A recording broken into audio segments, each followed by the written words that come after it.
नमस्कार, मी प्राध्यापक रवींद्र बनसोड, छत्रपती संभाजीनगर. छगनराव, तुम्ही म्हणालात अशा प्रकारचे न्यायाधीश आहेत जे जरांगेंना सरसर म्हणतात व जरांगेच्या इथं जाऊन पाया पडतात. छगनराव, एकतर ते निवृत्त न्यायाधीश आहेत आणि जर ते एखाद्याचा जीव वाचविण्यासाठी प्रयत्न करत असतील तर त्यात गैर काय हो? आणि ते कधी जरांगे पाटलांच्या इथे जाऊन पाया पडले हो? काहीही सांगायचं. भुजबळ साहेब, आपल्या या पुरोगामी महाराष्ट्रात आता जेलची वारी केलेल्या आणि जामिनावर बाहेर असलेल्या लोकांनाही सर साहेब साहेब म्हणण्याचा व त्यांच्या पाया पडण्याचा एक नवीन पायंडा कोणी घातला हे मी तुम्हाला सांगण्याची गरज नाही. खोटं बोल पण रेटून बोल.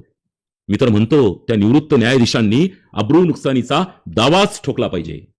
जर सरकार एखादी समिती स्थापन करून पुरावे शोधण्याची प्रक्रिया सुलभ करत असेल तर तुमचा पोटशूळ का उठावा? मी तर जरांगे पाटील, मुख्यमंत्री एकनाथ शिंदे, शासन व न्यायमूर्ती शिंदे समितीचे जाहीर आभार मानतो की त्यांच्यामुळे तब्बल 55 वर्षानंतर आज आम्हाला माहीत झालं की मराठवाड्यातही कुणबी नावाची जात आहे. नाहीतर कुठल्याही सरकारी कार्यालयात गेलं की मराठवाड्यात कुणबी नाहीच हे ठरलेलं उत्तर होतं. या 55 वर्षात आरक्षणाअभावी व शिक्षणाच्या खर्चापायी मराठ्यांच्या किती पिढ्या बर्बाद झाल्या याचा हिशोब छगनराव कोण देणार? खरं तर शासनाने आजपर्यंत मराठवाड्यातील मराठ्यांवर झालेल्या सरकारी यंत्रणेकडून 50-55 वर्षापासूनच्या अन्यायाच्या बदल्यात नुकसान भरपाई म्हणून कुणबी प्रमाणपत्रासोबतच प्रत्येकाला एक विशिष्ट रक्कमही द्यायला हवी व आजपर्यंतचा 55 वर्षांचा नोकरीतील अनुशेषही भरून काढावा. छगनराव, एखाद्या समाजाने आरक्षण मागणे हा त्या समाजाचा घटनात्मक अधिकार आहे, पण एखाद्याला जातीचे प्रमाणपत्र देण्यास विरोध करणे हा अक्षम्य अपराध आहे. छगनराव, मंत्रिमंडळातील एक जबाबदार मंत्री म्हणून तुम्ही सर्व जाती धर्मांच्या लोकांचे प्रतिनिधित्व करतात. मग हे आमचे लोक, तुमचे लोक असं कसं म्हणू शकता? मराठ्यांना तुम्ही साले म्हणता? आता एवढी दहशत माजवायची व जे पाहिजे ते करून घ्यायचे म्हणता. करेंगे या मरेंगे म्हणून बिचाऱ्या ओबीसी बांधवांना भडकवण्याचा प्रयत्न करता.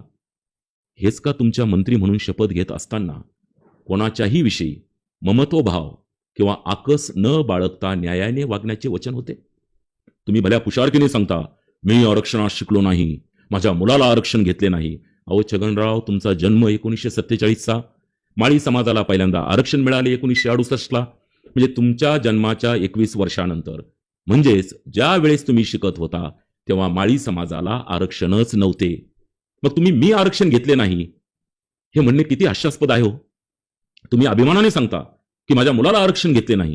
अहो छगनराव, तुमचा मुलगा पंकज हा 10वी झाला, त्याच्या अगोदरच तुम्ही मुंबईचे महापौर होते. मग तुम्हाला क्रिमी लेअर लागू नव्हता का? मग तुम्हाला आरक्षण मिळणार कसे? छगनराव, तुम्ही वारंवार सांगत असतात ओबीसीमध्ये 375 जाती आहेत व ओबीसी समाज 54% आहे. मुळात कुणबी समाज ज्या 19% आरक्षणात आहे ना, त्या मूळ ओबीसी मध्ये 346 जाती होत्या.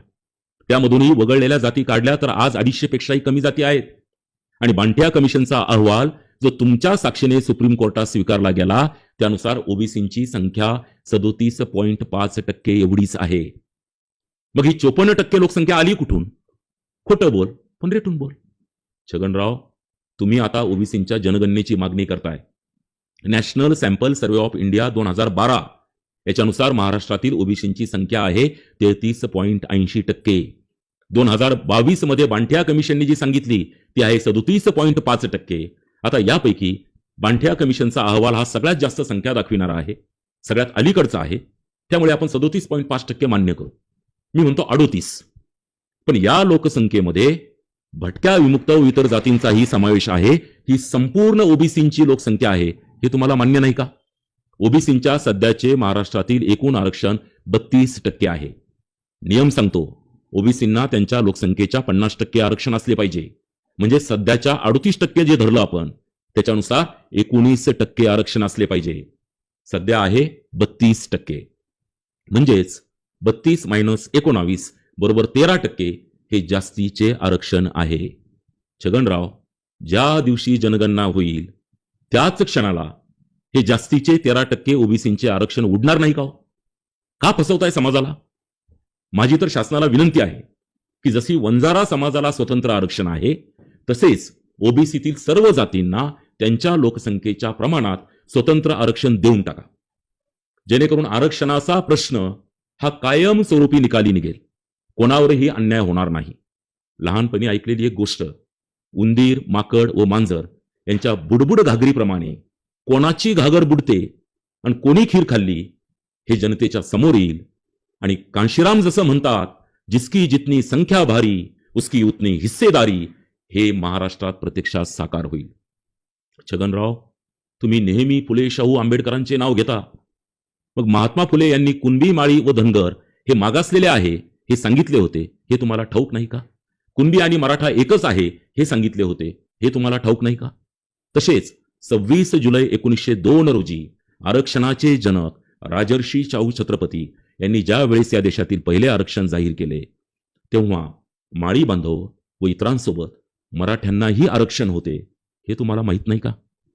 भारतरत्न डॉक्टर बाबासाहेब आंबेडकर यांनीही सायमन कमिशन समोर साक्ष देताना व बॅरिस्टर जिन्ना यांच्या वाढदिवसाच्या प्रसंगी भाषण करताना मराठे हे मागास आहेत हेच सांगितले होते, हे तुम्ही विसरलात का? आज ज्या महापुरुषांचे नाव घेऊन तुम्ही मराठ्यांना विरोध करताय, हीच का तुमची फुले, शाहू, आंबेडकर विचारधारा? ज्यावेळेस 1931 ची जनगणना झाली, त्यावेळेस ॲडव्हान्स कास्ट, इंटरमिडिएट कास्ट व बॅकवर्ड कास्ट व डिप्रेस कास्ट असे 4 वर्ग तयार करण्यात आले. त्यावेळेस देखील इंटरमिडिएट कास्टमध्ये मराठा बांधव व माळी बांधव एकत्रच होते, हे तुम्हाला माहित नाही का? त्यानंतर 1951च्या एस्टिमेटेड पॉप्युलेशन बाय कास्टमध्ये SC, ST, बॅकवर्ड क्लासेस आणि अदर कास्ट असे 4 वर्ग तयार करण्यात आले. त्यावेळेस देखील अदर कास्ट या वर्गात 68 क्रमांकावर मराठा व कुणबी बांधव होते, तर 71 क्रमांकावर माळी बांधव होते व 101 क्रमांकावर तेली बांधव होते. म्हणजेच 1951 पर्यंत आपण सर्व आरक्षणाच्या एकाच बसमधील प्रवासी होतो. छगनराव, मराठ्यांचा सीट नंबर होता 68, माळी बांधवांचा सीट नंबर होता 71, तर तेली बांधवांचा सीट नंबर होता 101. म्हणूनच मनोज जरांगे पाटील जे म्हणतात की आम्ही पहिल्यापासूनच आरक्षणात आहे, हे 100% खरे आहे, हे ध्यानात घ्या. 13 ऑक्टोबर 1967 महाराष्ट्र शासनाने संपूर्ण राज्याची ओबीसी यादी प्रकाशित केली. यात एकूण 180 जाती होत्या. त्यात अनुक्रमांक 83 वर कुणबी ही जात होती.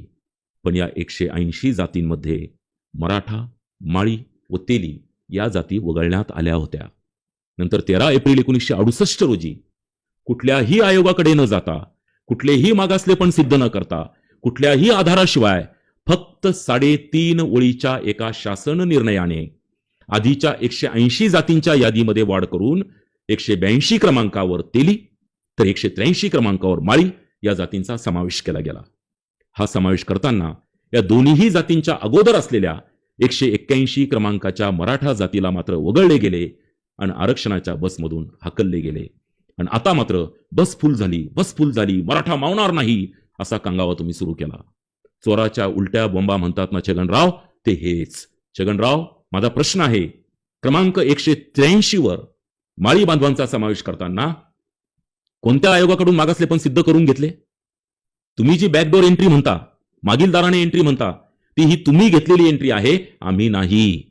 तुम्हाला विनंती आहे की मी नाही त्यातली आणि कडी लावा आतली हे धंदे सोडून द्या, नाहीतर आम्हाला देखील ह्या बॅकडोर एंट्रीची श्वेतपत्रिका काढण्याचा आग्रह शासनाकडे मंजूर करून घ्यावा लागेल. आणि हो छगनराव, माझे तुम्हाला जाहीर आव्हान आहे, जर तुम्ही खरे ओबीसी नेते असाल आणि जर तुमच्यात खरी हिंमत असेल तर आपल्या धनगर समाज बांधवांची त्यांचा एसटी मध्ये समावेश व्हावा ही जी मागणी आहे, याला तुमचा पाठिंबा आहे की विरोध आहे हे जाहीरपणे एका वाक्यात स्पष्ट सांगावे. विनाकारण गोलमाल उत्तरे देऊ नये, धनगर बांधवांची दिशाभूल करू नये. माझी प्रत्येक धनगर बांधवांना ही विनंती आहे की त्यांनीही छगनरावांना आणि प्रकाश शेंडगे यांना जिथे मिळेल तिथे गाठवून त्यांची धनगर बांधवांच्या ओबीसी मधला काढून एसटी मधला समावेश यावर काय भूमिका आहे हे विचारलं पाहिजे. प्रकाश शेंडगे म्हणतात मराठा आरक्षणाचा पोपट कधीचाच मेला. प्रकाश शेंडगे, मराठा आरक्षणाचा पोपट मेलेला नाही, तर तो मनोज जरांगे पाटील यांच्या नेतृत्वाखाली त्या पोपटाचा आता गरुड झालेला आहे, हे लक्षात घ्या. छगनराव, नाही म्हणायला आता ओबीसी आरक्षणाविरुद्ध काही मंडळी हायकोर्टात गेलीच. हे फक्त छगनराव तुमच्या वादग्रस्त विधानांमुळेच घडतंय. त्यामुळे आता जर ओबीसींचे आरक्षण कमी होऊन ओबीसी समाजाची फसगत झाली तर त्याची नैतिक जबाबदारी छगनराव फक्त आणि फक्त तुमचीच राहील हे ध्यानात ठेवा. माझी सर्व ओबीसी बांधवांना हात जोडून विनंती आहे. ओबीसी आरक्षणाला नॉन क्रिमिलियरची अट असल्यामुळे या आरक्षणाचा फायदा मराठा समाजातील मुख्यमंत्री, उपमुख्यमंत्री, मंत्री, खासदार, आमदार, साखर कारखानदार, शैक्षणिक संस्थांचे मालक यांना होणार नसून तुमच्यासारखेच ज्यांचे वार्षिक उत्पन्न 8 लाखांपेक्षा कमी आहे अशा गरीब मराठा बांधवांनाच होणार आहे. त्यामुळे तुम्ही देखील त्यांच्या खांद्याला खांदा लावून लढा. स्वतःच्या स्वार्थाची पोळी भाजून घेण्यासाठी समाजास वेठीस धरणाऱ्या कोणत्याही राजकीय पुढाऱ्याच्या नादी लागून आपले सर्वांचे एकमेकांशी पूर्वपार चालत आलेले सलोख्याचे संबंध बिघडून घेऊ नका. अशा पुढाऱ्यांना फक्त विंचू चढवायचा मंत्र माहीत असतो, उतरवायचा नाही, हे ध्यानात असू द्या. जय हिंद.